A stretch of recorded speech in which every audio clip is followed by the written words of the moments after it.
एकादशी वाले दिन भगवान विष्णु के साथ एकादशी माता का भी पूजन किया जाता है। आज के दिन एकादशी माता की व्रत कथा भी अवश्य पढ़नी और सुननी चाहिए। आज की इस वीडियो में आप सुनेंगे ग्यारस माता की संपूर्ण कथा आरती सहित। आइए मेरे साथ प्रेम पूर्वक और प्रसन्नचित्त मन से ग्यारस माता की कथा का श्रवण कीजिए। एक समय में एक राज्य में एक राजा राज किया करता था। राजा बड़ा ही बुद्धिमान और बलशाली था।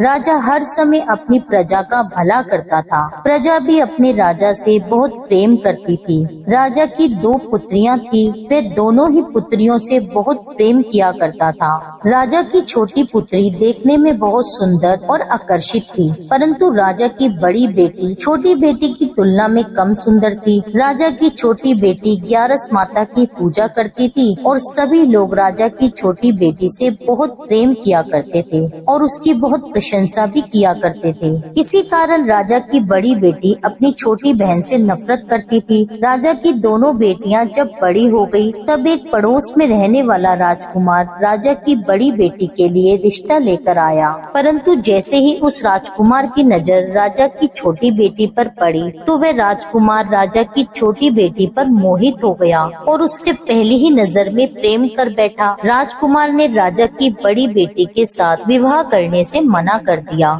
और उसने राजा से कहा कि मैं आपकी छोटी पुत्री से विवाह करना चाहता हूँ। जिसके बाद राजा की बड़ी बेटी यह देखकर अपनी छोटी बहन पर बहुत क्रोधित हो गई और राजा की बड़ी बेटी अपनी छोटी बहन को अपना सबसे बड़ा शत्रु मानने लगी। राजा की बड़ी बेटी ने अपनी छोटी बहन से बदला लेने का निर्णय कर लिया, जिसके लिए उसने अपनी छोटी बहन को जान से मारने की योजना बनाई। राजा की बड़ी बेटी ने अपनी छोटी बहन को मारने के लिए सबसे पहले एक लड्डू में जहर मिलाकर उसे खाने के लिए अपनी बहन को दिया, लेकिन छोटी बहन द्वारा उस लड्डू को खाने के बाद भी छोटी बहन को कुछ भी नहीं हुआ। बड़ी बहन ये देखकर बहुत ही आश्चर्यचकित हो गई, लेकिन बड़ी बहन ने हार नहीं मानी और रात में जब वह छोटी बहन अपने कमरे में सो रही थी, तब एक मटके में सांप रखकर उसके कमरे में छोड़ दिया, लेकिन सांप भी छोटी बहन का कुछ भी नहीं बिगाड़ पाया। जिसके बाद बड़ी बहन ने अपनी छोटी बहन से कहा कि चलो हम लोग कुएं में से पानी भरकर लाते हैं, जिसके लिए वह अपनी छोटी बहन को पानी भरने के बहाने कुएं के पास ले गई और उसने अपनी छोटी बहन को कुएं में धक्का दे दिया, लेकिन छोटी बहन को तब भी कुछ नहीं हुआ, क्योंकि हर बार ग्यारस माता उसकी रक्षा कर रही थी और उधर बड़ी बहन अपने सारे प्रयासों में असफल हो रही थी, जिसके कारण वह और अधिक क्रोधित होती जा रही थी। अपनी छोटी बहन से जाकर उसने स्वयं ही पूछ लिया।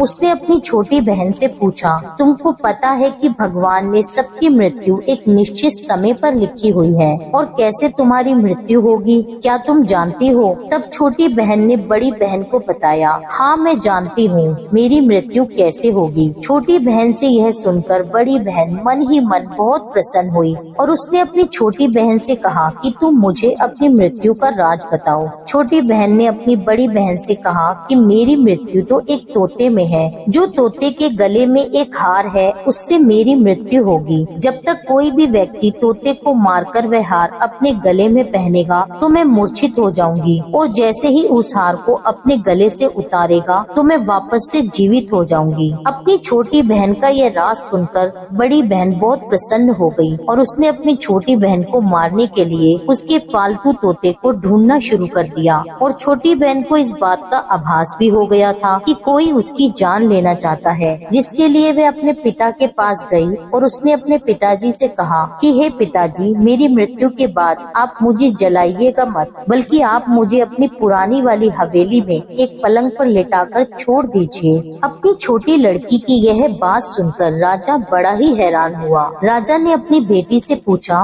बेटी तुम ऐसा क्यों कह रही हो? तब राजा की बेटी बोली, समय किसी के लिए नहीं रुका है, कब क्या हो जाए किसी को कुछ पता नहीं। फिर राजा ने अपनी छोटी बेटी से कहा कि तुम ऐसी बातें क्यों कर रही हो? 2-3 दिन में तो तुम्हारा विवाह है। लेकिन उसने अपने पिताजी को ऐसा करने पर मजबूर कर लिया और उनसे वचन ले लिया। राजा ने भी अपनी छोटी बेटी की बात स्वीकार कर ली और 2-3 दिनों के बाद शादी का समय आया। तब राजकुमार बारात लेकर राजा के घर आया और राजकुमार और राजा की छोटी बेटी का विवाह होना आरंभ हुआ। जैसे ही राजा की छोटी बेटी राजकुमार के साथ फेरे लेना शुरू करती है तो उसकी बड़ी बहन अपनी छोटी बहन के कमरे में जाकर उसके तोते को पकड़ लेती है और उसको जान से मार देती है। तोते के गले में जो हार था उसको अपने गले में धारण कर लेती है। जैसे ही बड़ी बहन उस हार को अपने गले में धारण करती है तो उधर छोटी बहन 3.5 फेरे ही ले पाती है और वहीं पर बेहोश होकर गिर जाती है। जिसके बाद राजा ने बड़े बड़े हकीमों वैद्यों को बुलवाया, पर अपनी छोटी बेटी का इलाज करने के लिए राजा की बात सुनकर वैद्य ने छोटी बेटी को जब चेक किया तो राजा को बताया कि आपकी छोटी बेटी ना तो जीवित है और ना ही मृत है।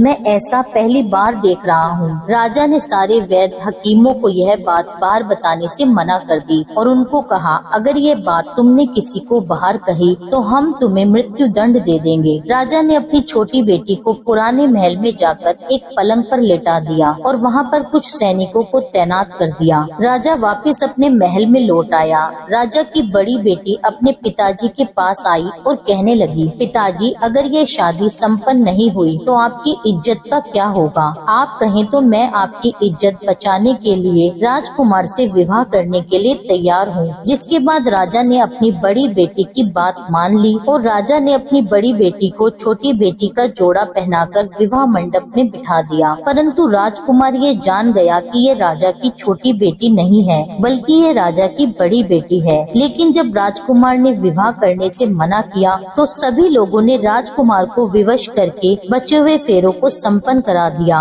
और विवाह करवा दिया। जिसके बाद राजकुमार राजा की बड़ी बेटी को अपने साथ महल में ले गया। अब राजकुमार राजा की बड़ी बेटी से न तो बात किया करता था और न ही उसको पसंद करता था। राजकुमार ने ये फैसला लिया था कि वह अपनी प्रेमिका को ढूंढ कर रहेगा और यह जानकर रहेगा कि उसके साथ क्या हुआ है। एक दिन राजकुमार अपने घोड़े पर सवार होकर राजा के पुराने महल के पास पहुंच गया, जहां पर उसने कुछ सैनिकों को देखा। महल के पास पहुंचकर राजकुमार ने ध्यान से देखा तो वह समझ गया कि यह तो हमारे ससुर जी का महल है। तब राजकुमार ने सैनिकों से पूछा कि तुम लोग यहाँ क्या कर रहे हो और इस महल के अंदर उस पलंग पर कौन लेटा है? जिसके बाद सैनिकों ने बताया कि यहाँ पर राजा की छोटी बेटी है। यह सुनकर राजकुमार बहुत ही प्रसन्न हुआ और वह तुरंत अपनी प्रेमिका के पास पहुँच गया और उसकी सेवा करने लगा। जैसे ही रात हुई तो राजा की छोटी बेटी उठकर खड़ी हो गई। राजकुमार ये देखकर बहुत खुश हो गया और उसने उससे पूछा कि तुम यहाँ क्या कर रही हो? तुम मेरे साथ मेरे महल में चलो। राजा की छोटी बेटी ने राजकुमार को सारी बातें बता दी कि मेरी जान एक तोते में बसी थी और मैंने यह बात सिर्फ अपनी बड़ी बहन को बताई थी और मैं जानती हूँ कि उसने ही मुझे मारने का प्रयास किया है। उसके पास एक हार है जिसको वह सुबह पहन लेती है और शाम में उतार देती है। जब तक वह हार सुबह के समय पहनी रहती है तब तक मैं मूर्छित रहती हूँ और जैसे ही वह हार को उतार देती है तो मैं जीवित हो जाती हूँ और जब तक मेरी बड़ी बहन के पास वह हार है तब तक मैं ऐसे ही जीवित और मूर्छित होती रहूंगी। अगर मेरी बड़ी बहन के पास जो हार है वह मेरे हाथ में लग जाए तो मैं हमेशा के लिए जीवित हो जाऊंगी। राजकुमार ने यह बात सुनकर राजा की छोटी बेटी के पास रहने का निश्चय कर लिया और उसने बचे हुए सारे फेरे उस पलंग में लेटी राजा की छोटी बेटी के साथ लिए और अपना विवाह उसके साथ पूर्ण कर लिया और वहीं पर रहने लगा। देखते ही देखते कुछ समय बाद राजा की छोटी बेटी और राजकुमार की पत्नी गर्भवती हो गई। एक बार राजकुमार को किसी काम से बाहर जाना पड़ा। तब छोटी बेटी के पेट में बहुत तेज दर्द होने लगा, जिसके बाद उसने ग्यारस माता का आह्वान किया। उसी समय वहाँ पर ग्यारस माता प्रकट हुई और उन्होंने अपने भक्त के दर्द को दूर किया और उसे एक पुत्र की प्राप्ति हुई। उसी समय वहाँ पर अचानक से राजकुमार भी आ पहुँचा। राजकुमार ने जब ग्यारस माता को देखा तो वह आश्चर्यचकित हो गया और उसने तुरंत माता को प्रणाम किया और ग्यारस माता ने राजकुमार से कहा, जब तुम्हारा यह पुत्र 5 वर्ष का हो जाए तब तुम अपनी पत्नी का हार लाकर इसके गले में डाल देना। और देखते ही देखते राजकुमार और राजा की छोटी बेटी का पुत्र 5 वर्ष का हो गया। तो राजकुमार अपने बेटे से कहता है कि बेटा, मैं कुछ काम से बाहर जा रहा हूँ, तुम अपनी माता का ध्यान ध्यान रखना। और यह कहकर वहाँ से चला गया। राजा को बाहर निकलता देखकर बड़ी बहन के सैनिक देख लेते हैं और बड़ी बहन को जाकर सारी बातें बता देते हैं। जिसके बाद बड़ी बहन अपनी छोटी बहन के पुत्र को वहाँ से उठवा लेती है और उसको मरवा देती है। अपनी छोटी बहन के बेटे के 2 टुकड़े करवा देती है। पहला टुकड़ा चक्की के पास छुपा देती है और दूसरा टुकड़ा अपने पलंग के नीचे रख देती है। अब ग्यारस माता भिखारन का रूप लेकर आती हैं। एक भिखारन का रूप धारण कर बड़ी बहन के यहाँ भिक्षा मांगने लगती हैं। बड़ी बहन अपने नौकरों से कहती है कि जाओ उसको भिक्षा दे दो। लेकिन जैसे ही नौकर ग्यारस माता को भिक्षा देने के लिए आते हैं तो माता उनसे भिक्षा लेने के लिए मना कर देती है और कहती है कि जाओ मैं तुम्हारी महारानी से ही भिक्षा लूंगी। जिसके बाद बड़ी बहन स्वयं भिक्षा देने के लिए माता के पास आती है। तब माता एक बिल्ली का रूप लेकर उसके कमरे में चली जाती है और वहाँ पर छोटी बेटी के पुत्र के 2 टुकड़ों को आपस में जोड़ देती है और उसे जीवित कर देती है। उसे वहाँ से ले जाती है। राजकुमार अपने पुत्र को लेकर अपनी पत्नी के पास जाता है और उससे कहता है कि तुम इसका ध्यान रखना। अगर तुम इस बच्चे का ध्यान अच्छे से रखोगी तो मैं तुमसे बात करूँगा। एक दिन राजकुमार अपने पुत्र से कहता है कि तुम मम्मी के गले का हार मांग लो। जिसके बाद राजकुमार का बेटा मम्मी के पास जाकर कहता है कि मम्मी मुझे तुम्हारा हार चाहिए। यह सुनकर पहले तो बड़ी बहन बहुत ही क्रोधित होती है। फिर उसको ये याद आता है कि राजकुमार ने कहा था अगर मैं इस बच्चे का ध्यान अच्छे से रखूंगी तो वह मुझसे बात करेंगे। जिसके कारण वह हार उस बच्चे को दे देती है और वह तुरंत हार ले जाकर अपने पिताजी को दे देता है। और तभी राजकुमार अपने बेटे को लेकर वहाँ से जाने लगता है तो उसकी पत्नी से कहता है कि तुम हमारे लिए खाना बनाकर रखना, मैं शाम को आकर तुम्हारे साथ खाना खाऊंगा। और वह अपने बेटे को लेकर वहाँ से चला जाता है और वह राजा के पास जाकर सारी बात राजा को बता देता है। राजा अपनी बड़ी बेटी की इस करतूत को सुनकर बहुत ही क्रोधित होते हैं और अपनी परवरिश पर शर्मिंदा होते हैं और दोष देने लगते हैं और राजकुमार को अपनी छोटी बेटी के साथ रहने का आदेश देते हैं। इस प्रकार ग्यारस माता और एकादशी माता की कृपा से राजकुमार और राजकुमारी खुशी खुशी अपना जीवन व्यतीत करते हैं। बोलिए ग्यारस माता की जय। हे ग्यारस माता, जिस प्रकार अपने राजकुमार और राजकुमारी के परिवार की रक्षा करी, उसी प्रकार से कथा कहने, सुनने और हुंकारा भरने वाले सभी के परिवारों की रक्षा करना। एकादशी माता की कथा। ओम जय एकादशी माता, जय एकादशी माता। विष्णु पूजा व्रत को धारण कर शक्ति मुक्ति पाता। ओम जय एकादशी माता, तेरे नाम गिनाऊं देवी, भक्ति प्रदान करनी, गण गौरव की देनी माता, शास्त्रों में वरनी। ओम जय एकादशी माता।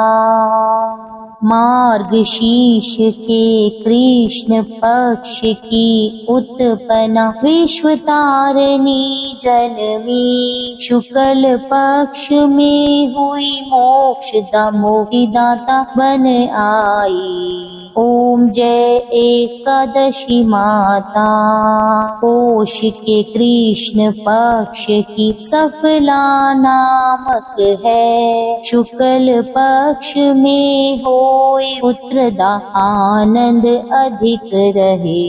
ओम जय एकादशी माता। नाम शटिलता माघ मास में कृष्ण पक्ष आवे, शुक्ल पक्ष में जया कहावे, विजय सदा पावे। ओम जय एकादशी माता। विद्या फागुन कृष्ण पक्ष में शुक्ला आमल की, पाप मोचनी कृष्ण पक्ष में चैत्र महाबली की। ओम जय एकादशी माता। चैत्र शुक्ल में नाम कामदा, धन देने वाली, नाम वरुथिनी कृष्ण पक्ष में वैशाख महावाली। ओम जय एकादशी माता।